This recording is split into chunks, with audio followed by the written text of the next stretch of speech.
अस्सलाम वालेकुम नाज़रीन, आज की वीडियो में हम बात करेंगे कि सोशल मीडिया पर वायरल होने वाली इस वीडियो के बारे में, जिसमें फ़ाद मुस्तफ़ा और हानिया आमिर को नाज़ेबा हरकत करते देखा गया। कल सुबह से ये वीडियो इंटरनेट पर छाई हुई है और लोगों की जानिब से बहुत ज़्यादा रद्द-ए-अमल सामने आया।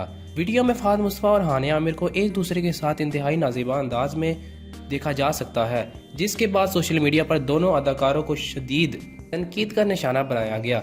खास तौर पर हानिया आमिर पर तनकीद के तीर बरसाए गए, जबकि फ़ाद मुस्तफ़ा से लोगों ने गिला किया कि वो इस तरह की हरकत करेंगे, ये तवक्को ना थी। हानिया आमिर की अपनी फ्री नेचर और मुतनज़्ज़ा हरकत की वजह से वो पहले ही काफ़ी मशहूर हैं, लेकिन फ़ाद मुस्तफ़ा के बारे में ऐसी खबरें कभी नहीं आईं।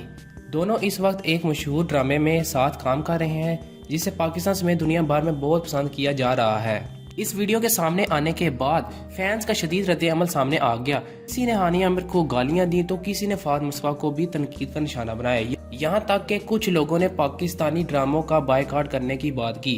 फ़ाद मुस्तफ़ा ने इस तमाम तनाज़े के बाद खामोशी तोड़ते हुए सोशल मीडिया पर आकर अपनी नाराज़गी का इजहार किया। फ़ाद ने कहा कि उन्हें इन लोगों पर हैरत है कि जो हमारे ड्रामे शौक से देखते हैं और फिर ऐसी बातें करते हैं। उन्होंने कहा कि दिल करता है कि ड्रामे की अगली किस्त नशर ही ना की जाए, लेकिन जो लोग हमें दिल से चाहते हैं उनके लिए हमें कुछ सोचना चाहिए। अगर आपको हमारी वीडियो पसंद आई तो हमारे चैनल को सब्सक्राइब करें, लाइक करें और बेल आइकन को प्रेस करें ताकि आपको हमारी लेटेस्ट अपडेट मिलती रहे।